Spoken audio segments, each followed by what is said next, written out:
শাহজালাল বিমানবন্দরে বাংলাদেশ দলের প্রথম বহর আসে রাত 11টায়। দেশের মাটিতে পা রাখার পর বিসিবি কর্মকর্তাদের ফুলেল শুভেচ্ছায় সিক্ত হন খেলোয়াড়রা। এ বহরে অন্যদের সাথে ছিলেন হেড কোচ ও অধিনায়ক।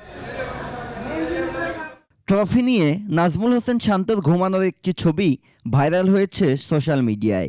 গণমাধ্যমের মুখোমুখি হয়ে অধিনায়ক বলেন, সেরা অর্জন বলেই উদযাপনের ধাঁচটা ছিল অন্যরকম।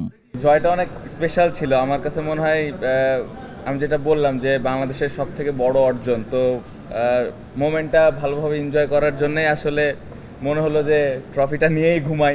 ওয়ালটন টেলিভিশন মাত্র 25,490 টাকায় পাচ্ছেন গুগল টিভি। সবাই ফিরলেও আসেননি সাকিব আল হাসান। পাকিস্তান থেকে সরাসরি ইংল্যান্ডে গিয়ে কাউন্টি খেলার কথা রয়েছে তার। হত্যা মামলাও ঝুলছে সাকিবের ঘাড়ে। এ বিষয় নিয়ে প্রধান উপদেষ্টার সাথে কথা বলবেন বলে আশ্বস্ত করেছেন শান্ত।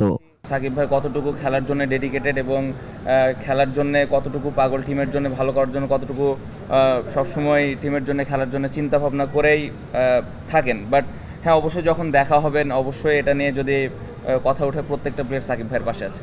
টাইগারদের দ্বিতীয় বহর দেশে ফিরেছে রাত 2টায়। বিশ্রামের খুব বেশি সময় পাচ্ছে না বাংলাদেশ দল। 19 তারিখ শুরু হবে ভারত সফরে শান্তর দলের টেস্ট সিরিজ। আকাশুজ্জামান, 21 টেলিভিশন।